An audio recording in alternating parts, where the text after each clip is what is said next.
All right, again, how are you, everybody? It's good to be with you today. I am so happy that we are here for our third workshop in this four-part series, all about online assessment for 8-week courses. I'm going to do two things. First, I am dropping the presentation slides into the chat for you right now, so you have access to those. And be sure to save those if you'd like, print them out, stick them on your fridge, whatever you want to do, I am in full support. And I'm also going to go on to share my screen. Let me share the right screen for you here, which shows the slides that I just dropped in the chat for you. Let me expand this so I can see all of your lovely faces and icons and my presentation at the same time. Beautiful. All right. Let's get rolling. Here we go. Today is section C, all about online assessment in our 8-week courses, and today's goals. We have a few. First and foremost, I hope that by the end of this workshop, we can all identify to what degree our course assessments are aligned with learning outcomes and objectives in the course that we are teaching. Also, I'd like to develop authentic assessments for a compressed course, which may look a little different compared to a 16-week-long course. That's okay.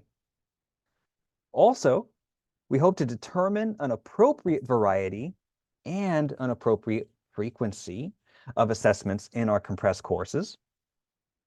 And then also talk about how we can provide substantive feedback to our students in a reasonable time frame. And when I say reasonable, I mean reasonable for us and for the students.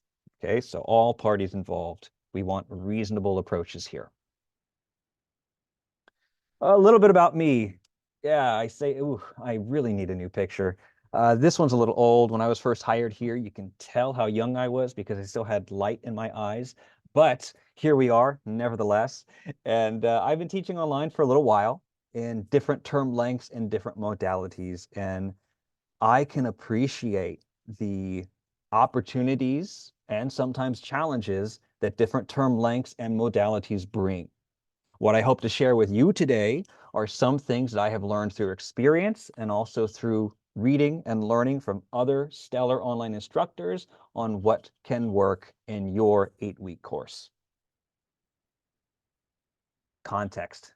Allow me to set the scene for you here. In fall of 2024, Long Beach City College will be offering more 8-week-long courses than ever before. Roughly 30% of all sections in the fall will be 8 weeks long.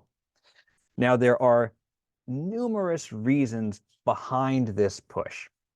I've just provided a few of them here. For example, some departments and programs like math and engineering or family and consumer studies have had great success in terms of student success with 8-week-long courses. And also certain student populations have seen quite a bit of increased success when shifting to an 8-week course compared to a 16-week course. And also that final bullet point, I always like to remind folks about our indirect matriculants, which I only learned what that meant like last year. But that refers to students who come to Long Beach City College not straight out of high school. Okay, so maybe they're returning 10, 15, 40 years after high school. And indirect matriculants often favor 8-week courses due to work or family obligations. So sometimes those work a little bit better for their schedules. So these are just a few reasons of why LBCC is moving in this direction, starting in fall of 24. So with this information, I also wanted to learn from the faculty. And so many of you here, you may have received a survey about a month ago at this time. And this survey was asking you about your needs or your concerns or what you felt confident about regarding 8-week learning. And 384 faculty received the survey. And I'd like to summarize some of the results for you here. The respondents were about half and half, full-time and part-time faculty, which I was very happy to see that representation. 80%, 80% of respondents have already taught an 8-week online class before. Excuse me, not online, just an 8-week class before. When asked about primary concerns of 8-week teaching, the top 3 include students falling behind, which we're going to talk about in today's workshop, student attendance and participation, which we'll also talk about participation in today's workshop, and then students being unaware that they even signed up for an 8-week course. When asked about their most confident skill regarding 8-week teaching, the top 3 include effectively managing student emails, covering the content, and encouraging student attendance and participation. So really interesting responses there. Thank you to those who were able to fill out that survey and provide this feedback. So some guiding principles, okay, based on this feedback we've received from our faculty colleagues and discussions of the 8-week course design work group and online education committee and so on, we're putting forward some guiding principles that I wanted to include in today's workshop. They include, first and foremost, there is no one-size-fits-all solution to effective 8-week teaching. What I do may not work for you, and what you do may not work for the Zoom box next to you. That is okay. That's normal. The trick is figuring out what works for you, your content, and your students. That's the trick. Another guiding principle, assessments should be authentic. And we'll talk about what that means.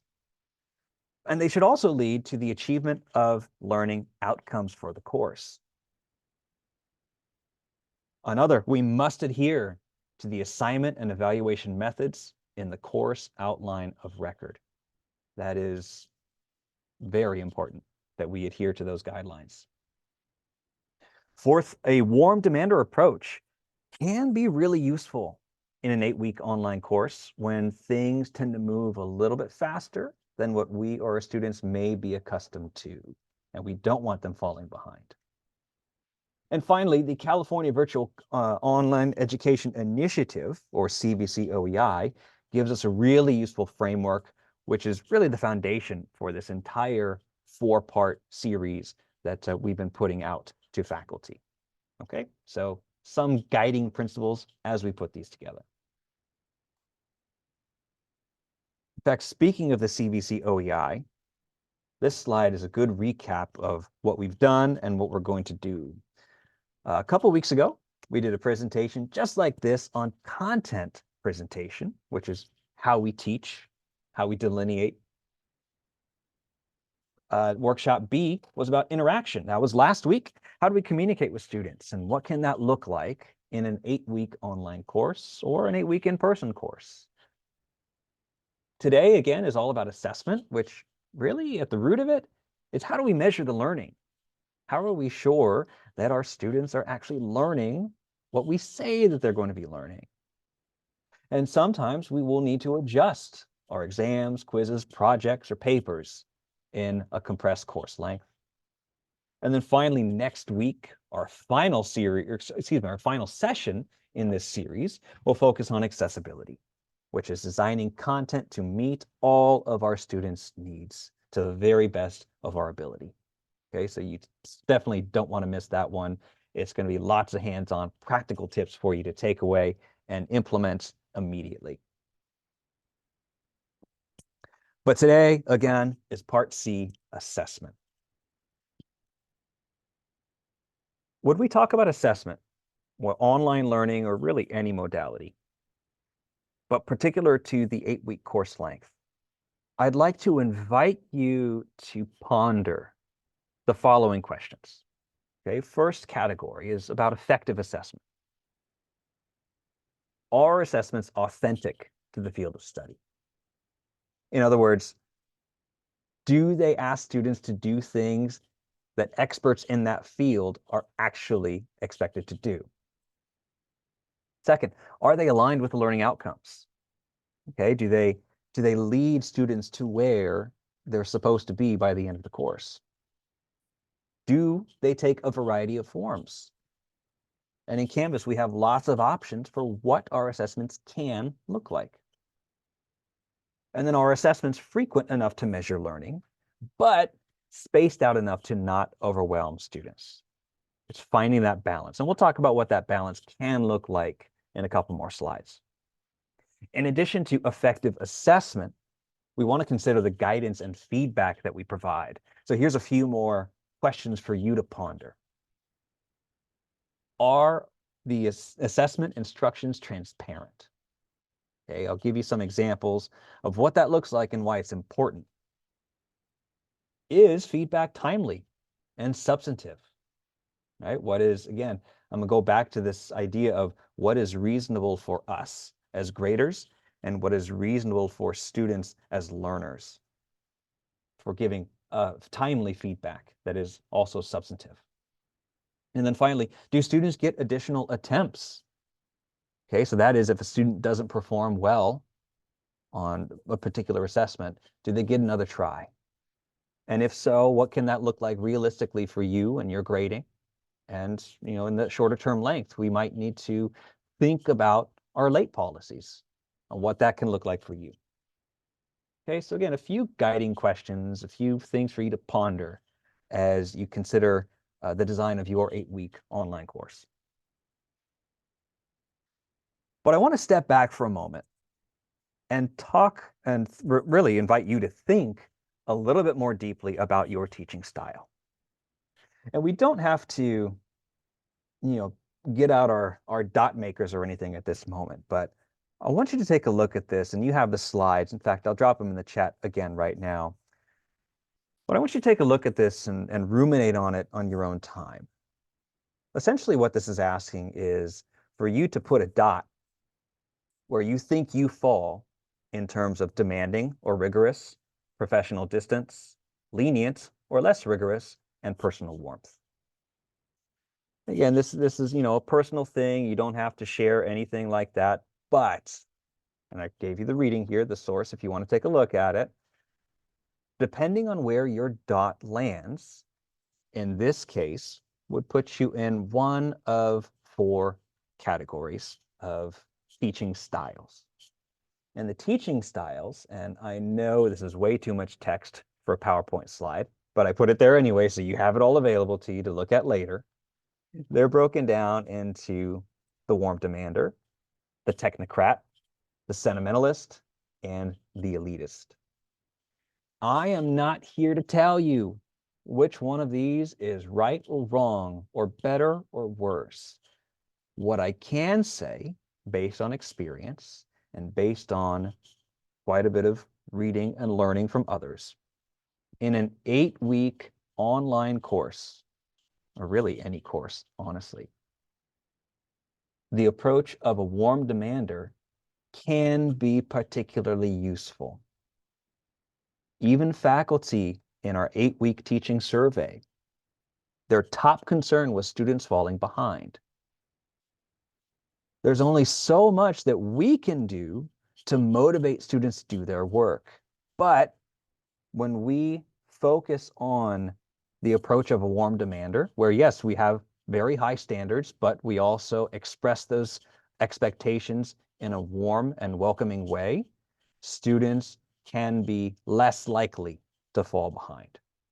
And I wanted to give you some more reading material. So there's 2 readings and the warm demander chart that I just showed on the previous slide, so that you can learn a little bit more about what this can look like for you. Being a warm demander, it's expressed in our announcements, in our gradebook comments, in how we respond when a student doesn't submit something or is falling behind in the course. So it really is this, dare I say, set of glasses that we can put on as we teach and engage in students in a number of different ways. So I wanted to really start the presentation so you can think about what that approach can look like for you.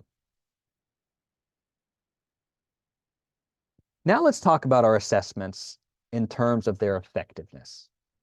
Okay, so what I'm going to do from here on out is I'm going to show you some points on the slide, and then I'm going to shift over to Canvas to demonstrate what some of these ideas can look like in an online course.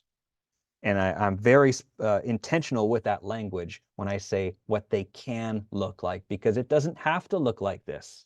You do not have to do things exactly the way that I do them, but you are welcome to copy and paste anything that you like, or make something of your own that suits your style. So let's think about the effectiveness of our assessments in a couple of different ways. First of all, and everything that you see underlined in orange is a hyperlink that'll take you to more readings and resources on that particular topic. So there's a lot packed into this presentation for you. But authentic assessments can include lots of different things. Here's just a few examples: a performance, demonstration, scenarios, role plays, or portfolios. Maybe students submit near the end of the 8-week course.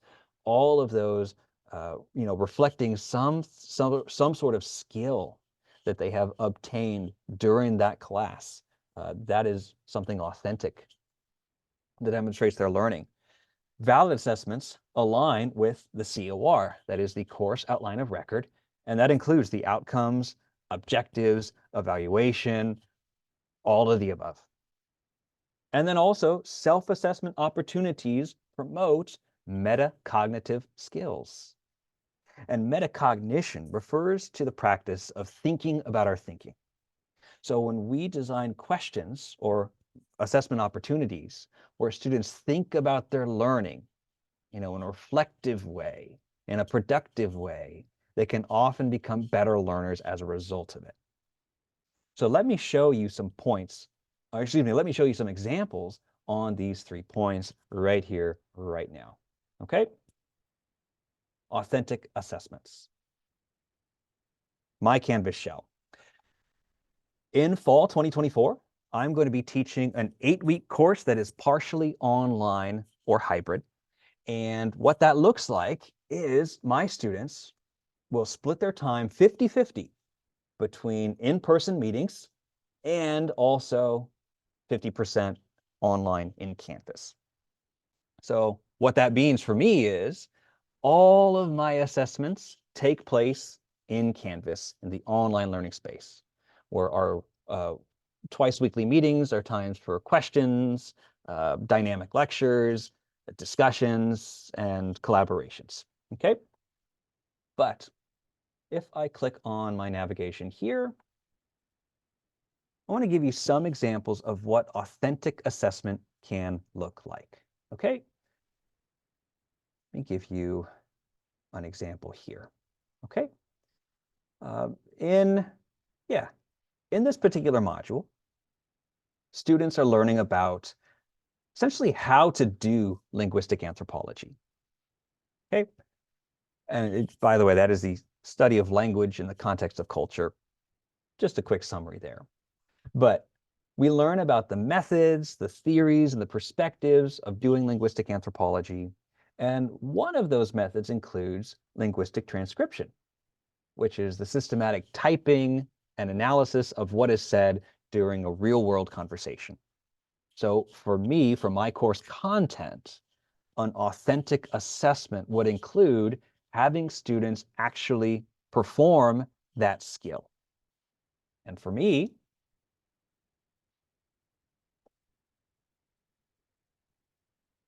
after we've learned about what this thing is, why it's important, and how to do it, students are given steps and templates and instructions where they choose one of these videos and they transcribe 1 minute of the video, and they make notes of latching, pausing, interruptions, increased volume, and these videos have lots of good examples of those qualities in real-world conversation, and they submit their attempt. This is something that linguistic anthropologists, and other fields too, by the way, get to do throughout their careers. So having students actually perform this skill and receive feedback from me is an authentic assessment, because it's taking them through this as if they are an anthropologist, right? In fact, that's the goal. I want to train them to be anthropologists, okay? So this is one example of what an authentic assessment can look like. Now, by contrast, okay, I could assess transcription skills in a different way, where students would have to maybe define the symbols for each of these things, where they could, match, the symbol for latching with the word for latching, or, do kind of a multiple choice assessment on these things. And that can be helpful. But for me, in terms of authentic assessment, the best way to measure have they learned this thing is to actually have them do this thing. So as you look at your course content, here we are. As we look at your course content, think about how you currently assess student learning and what sort of ways you might be able to tweak or modify, even just slightly. And so it is that demonstration of an actual activity that they can do. And sometimes it may, come very quickly, and other times you might want to chat with a program colleague about what they do. Yeah, and some of these things take time to develop. But that has been very helpful for me, particularly in an 8-week term length, where I want to get to, the really deep learning and the demonstration of that deep learning in a shorter period of time. Now, secondly, on this slide, I spoke about valid assessments aligning with the COR. And I want to highlight a couple of things. This link takes you to our curriculum database. And I'm just going to type in the course that I'm teaching right now, Anthro 4. And if I click on the course, the page loads. Here we go. There's a variety of tabs up here at the top. And this might be new to you. This might be old news to you. Either way, that's fine. But I want to start with the Outcomes tab. Okay. We have here broken down the outcomes of the course. So there's those large umbrella, goals for what students are going to be able to do after they finish the class. And then these objectives, which really feed up to the outcomes. Okay? Whenever we design an assessment, ask yourself, how do they match up with these outcomes and objectives? Do they lead students to where the course says they're going to go? And if the answer is no, then it's time to rethink that assessment. It's time to take a look at it and think, how can I modify this assessment so that it does align with my outcomes? And sometimes that can be a humbling experience, because I personally have had some really fun and exciting assessments. They simply didn't lead to the outcomes or objectives, and I had to change them or scrap them entirely. And that can be humbling. That can take a little bit of time, which is why, if you're teaching 8 weeks in fall, I'd invite you to start thinking about it now. Now, when you do develop these assessments that are in alignment with our outcomes and objectives, I suggest you make it explicit to the student too. And here's what I mean. It's very simple. Look, transcription practice at the very top of the assessment.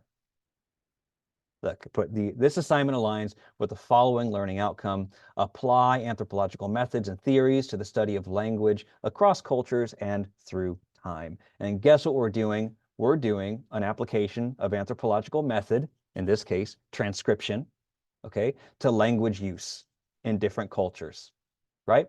So that's what this assignment is working towards. That is something I strive to do in every single one of my assessments. Here's another one. Again, starting off, I often call it the purpose of the assignment. This assignment supports the following learning outcome: identify the intrinsic connections between language, culture, and society, etc., etc. And again, that's on us as the content experts to really see, okay, how can I design an authentic assessment that leads students to this goal? Again, it can take time, it can take self-reflection, it can take collaboration with our colleagues. I encourage all of the above when we're designing these types of assessments.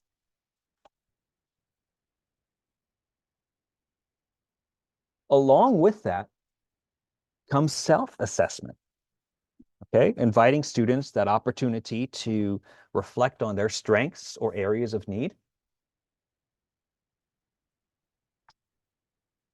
And that can take a number of forms. For example, you could do a quick writing prompt and say, reflect on your performance in the class so far. What could be going better for you? What could you be doing differently? And that no doubt is impactful. However, in an 8-week compressed course, for me, I find sometimes less is a little more. And what I mean by that is instead of designing something extra for students to do within the module, I'll just take those self-assessment style questions and embed them in something that I already have. In this case, it's my week 1 knowledge check. Every week ends with a knowledge check, which technically it's just a quiz, but I don't use the word quiz once in my entire class because it's not really important to me. This is a knowledge check to see if students have, gained the basic vocabulary, basic comprehension that they need in order to move to the next module in the course. So it really is that. It's a knowledge check. And they're relatively low stakes. Students have lots of time. They get 2 attempts. Only the highest score is saved in the grade book. So if they don't do as well as they want the first time, they get to try again. Okay? And the questions, again, this is week 1, so it's literally like, when does the course end? Which asks them to look at their syllabus, which is actually useful in an 8-week course, so they know when the course ends. But in terms of self-assessment, I'll make that a tad bit larger for you. Look at these. I have 2 self-assessment questions right here. Which topic, if any, are you finding the most difficult to understand? And then I list the topics that have been put in the class so far. Yeah. And then another, which of the following topics could you adequately explain to a friend? And they can check all that apply if they wish, or select none of them, right? Depending on how students answer these 2 simple questions informs my outreach to them. And it also informs how I teach these things. If all of my students say, the anthropology methods is, really difficult for me to understand, then I better rethink the way that I am teaching that particular thing, right? I want to, adjust my approach so that I can teach that better. Same thing, we can use this as an indication of what we're doing really well. Like, oh, cool. My students really like the history of anthropology. Wouldn't that be fun, Janine? And, great. Maybe I'll talk more about that since that seems to excite them a little bit. Okay. So embedding that self-assessment opportunity can be very simple of just saying, hey, what's most difficult for you? What could you explain to a friend? What I sometimes do is after this question, I will have an essay, a short essay prompt and say, please explain that topic as you would to a friend, to verify that they actually can do that thing. So that's pretty interesting to try as well. Okay. So again, authenticity, valid assessments aligning with the COR, and self-assessment opportunities. Next up.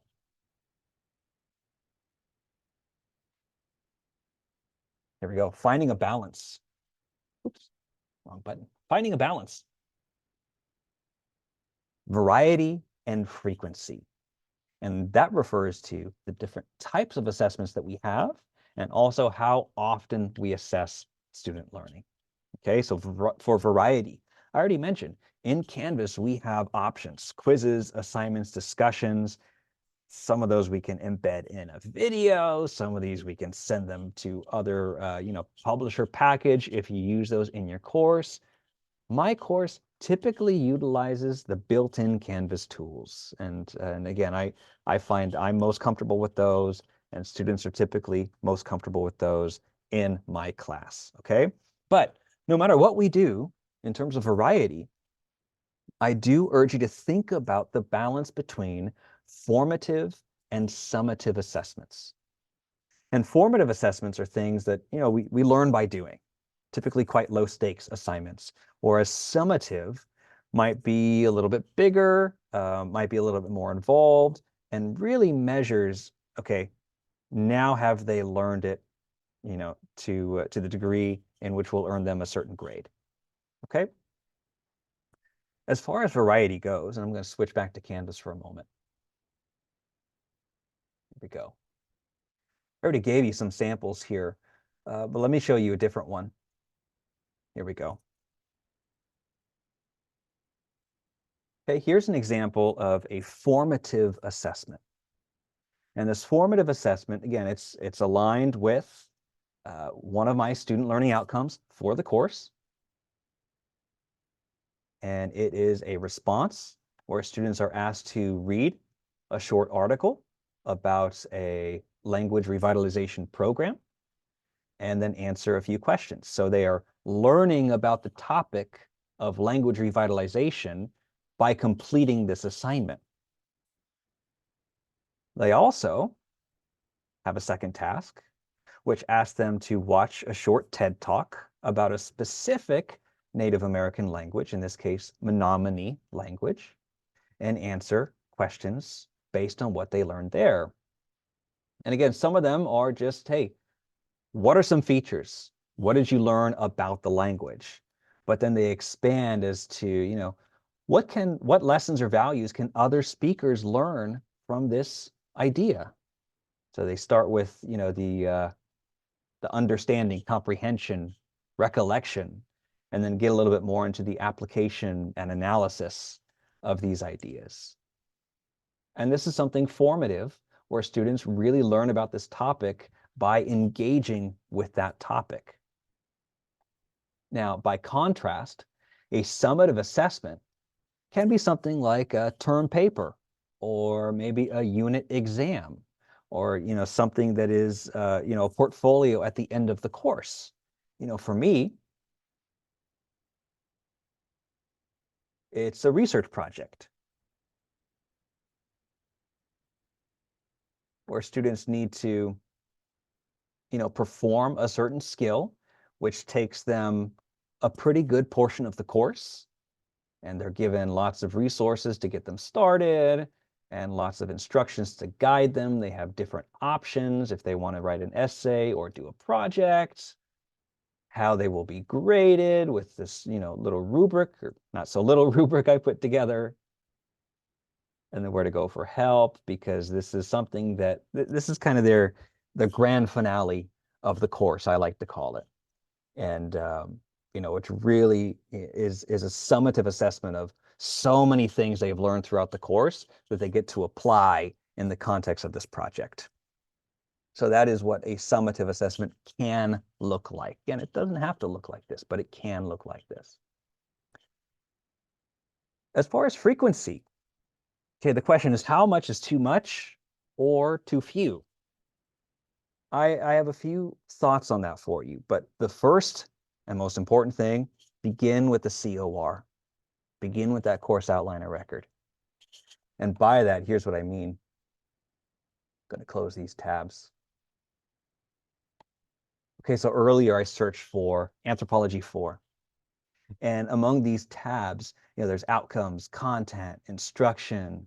Gosh, if you haven't looked at this in a while for the classes that you teach, please do so, because part of it is assignments.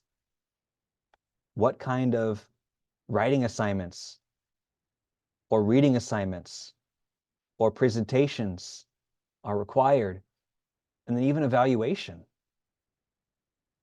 Okay?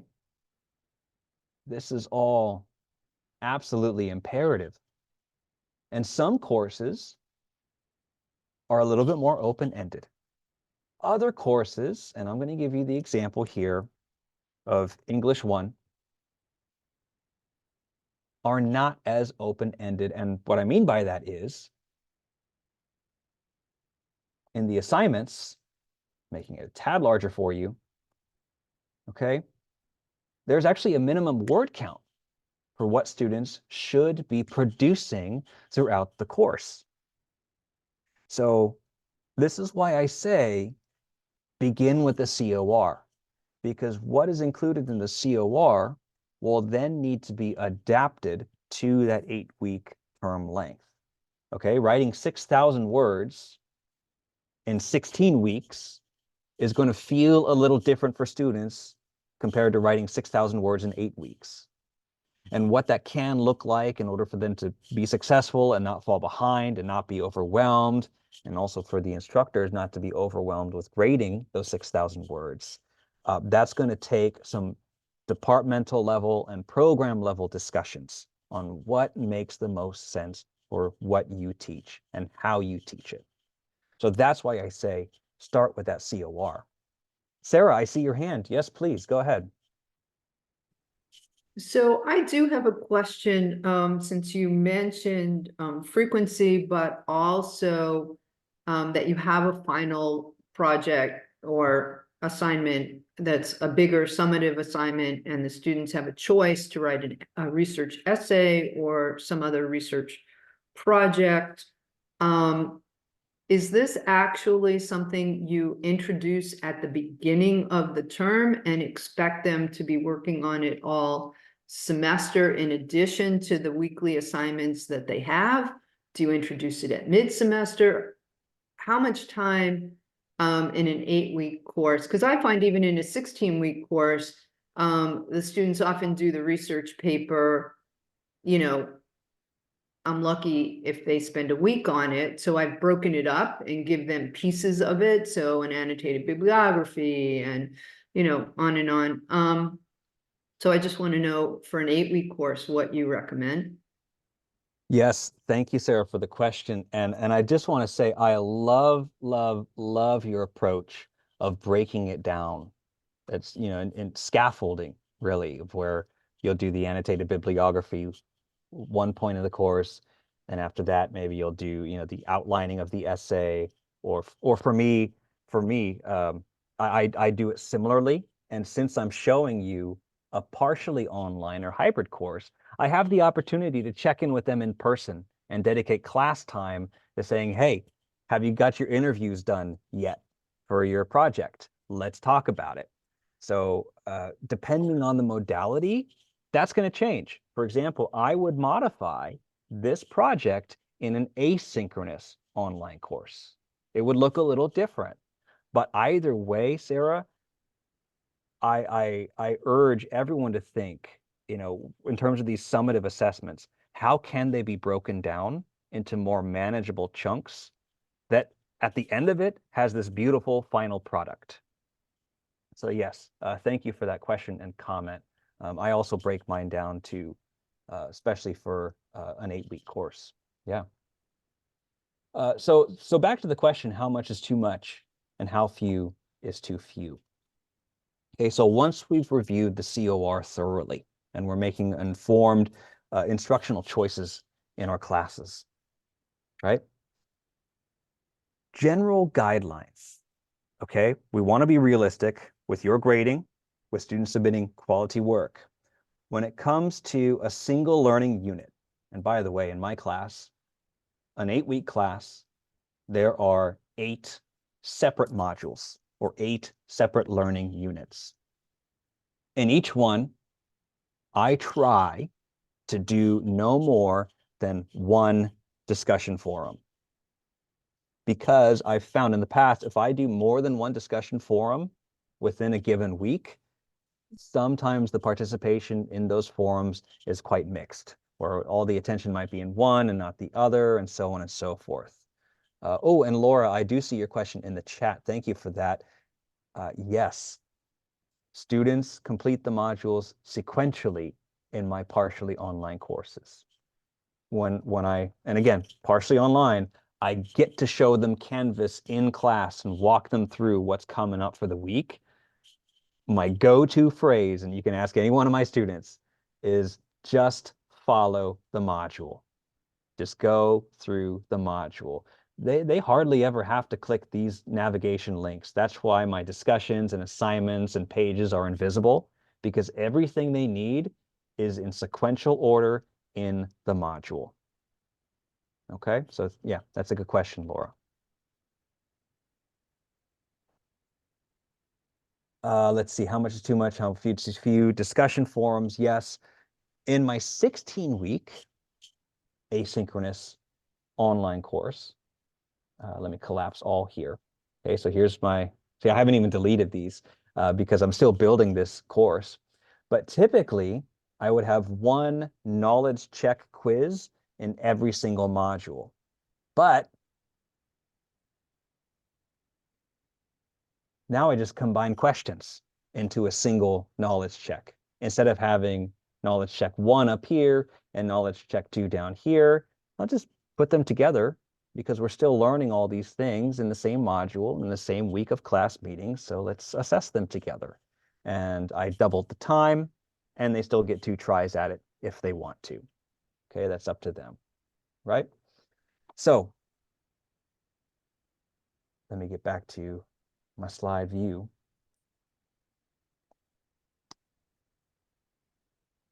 And talk about assessment instructions, because time is getting away from me yet again. Let me put these out for you. Sometimes Canvas can be frustrating. There, I said it, you heard it from me. Sometimes it can be frustrating for us and for our students. There are some things in our control that can make it less frustrating for the students. And one important piece of that is how we write assignment instructions. And I'm giving you an example here of something called the transparent assignment template, which again, this is an active link for you. This is from Marianne Winkhelms, and it breaks down what this can look like. And you've already seen some of these in my assessments that I've demonstrated for you today. For example, I'll open up this one again, where I always endeavor to begin with the purpose of why are we doing this? I got that from, where did it go? Yeah, I got that from here. The purpose, why are we doing this? Connecting it to some learning outcome or objective. And then the task 1, task 2, and then what kind of feedback they can expect. And the criteria for success, which includes my grading rubric below every assessment. Yeah, that's pulled from here. And I'll tell you, since I've started, and again, I don't use this exactly. Sometimes I do a little closer, sometimes not. But when I started using the transparent assignment template as a model, the clarifying questions from my students reduced significantly because the instructions spoke for themselves. So again, in an 8-week course, the fewer student emails and inbox messages we have to answer clarifying our instructions, the more time we'll have to focus on other things like the grading piece. And that's here we are, grading assessments. 3 main points here: the timeliness, the feedback, and rubrics. Please know, in an 8-week course, especially an 8-week online course, students are going to have higher expectations for when they will receive a grade. I urge you to think what is realistic for you and reasonable to them. For me, that means once a week, I update the grade book. And they know. By the end of every week, they will know where they stand in terms of a grade in my class. Feedback can be a variety of things: points, rubric ratings, rubric comments, assignment comments, annotations in their papers, etc. But whatever you choose to do, make it well known to the student. Just look. Okay, in this assignment, yet again, this is something I copy and paste into all of my assessments. I commit to reviewing your submission within 48 hours of the assignment due date. So for me, my assignments are always due on Sunday nights. So generally, Tuesday is my grading day because that is within the 48 hours of the assignment due date. Now, depending on your schedule, how many classes you have, you may need to adjust that a little bit, but bear in mind, by the end of that week, students should have a grade. And I tell the students It will include a numbered score, a gradebook comment with a link that takes them to the gradebook, and an assignment rubric rating. And by the way, if they don't know how to view the rubric results, here's a Canvas guide on exactly how to do that. That shows students how to access the rubric results through the gradebook. This is something I copy and paste into every single one of my assessments. And again, it's just part of that. It demystifies and clarifies, when students can expect a grade, what kind of grade they can get, and how they can engage with that feedback. Okay, so that's really, really important. No matter what you do, let your students know when they can expect it and how to access it. And for me, a big part of that includes the rubrics. I already showed you this one. Let me show you a different one. Let me show you the transcription rubric. That's a really fun one. Okay, so again, same blurb, feedback blurb, copy pasted right here. And then the rubric, make it a touch larger for you there. Yeah, out of 10 points total, and breaking it down 10, 8, 6, 4, and 2. This is helpful for a couple of reasons. First, it clarifies for the students what they are going to be evaluated on. But secondly, it helps me streamline my grading and also perform fair and more or less objective grading based on the attainment of a particular skill. And look, if you don't use rubrics, gosh, we have guides and workshops showing you exactly how to make one of these. But for me, it typically goes like this.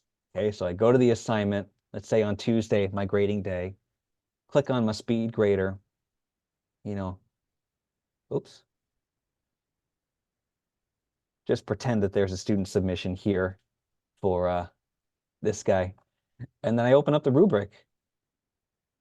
And then I take a look on the left at what the student did, and based on how they did, gosh, they knocked it out of the park. Nice work. And clicking on these automatically updates their grade, which is really helpful, saves me time. I can even leave a little comment right below that item, right there, or I can scroll to the very bottom and just leave an overarching comment or emoji, if you like that sort of thing. And then here, this is another side note, but here I have my SLOs as part of this assignment rubric too, or I can mark them as such. So that's a nice little touch that if you have questions about that, you can talk to me a little bit after this workshop. Okay, and again, I click save and boom. So it streamlines the work for me. It helps the students understand what is being asked of them, and it helps me grade fairly as I'm going through all these assignments with the same rubric. Okay? If you don't currently use them, I urge you to think about it in your classes, especially the 8-week ones. It will save you time. So some key takeaways. Again, our 8-week students are going to have expedited expectations, that's a fun phrase, on when they can receive feedback. Canvas rubrics can save us time. Assessments should be designed to authentically meet student learning outcomes. And find a reasonable balance of the type and frequency of assessments so that student learning is genuine in your class. And then consider that warm demander approach so that students don't fall behind in the class. Okay, so some key takeaways for you there. I invite you to learn more. Please, please, please. The Online Education Committee and Peer Online Course Review Team put together a 32-page document that gives even more guidance regarding assessment in an 8-week course. Please be sure to click this link and check it out. It's also included in all of my Tuesday emails, so you can check it out there as well. I also want to invite you to the Center for Teaching and Learning. This week is all about assessment. And I would love to say that I had the foresight to plan this workshop based on their topic, but it's a happy coincidence. I was just there this afternoon, earlier today at 11 a.m., had a great conversation with another faculty about assessment.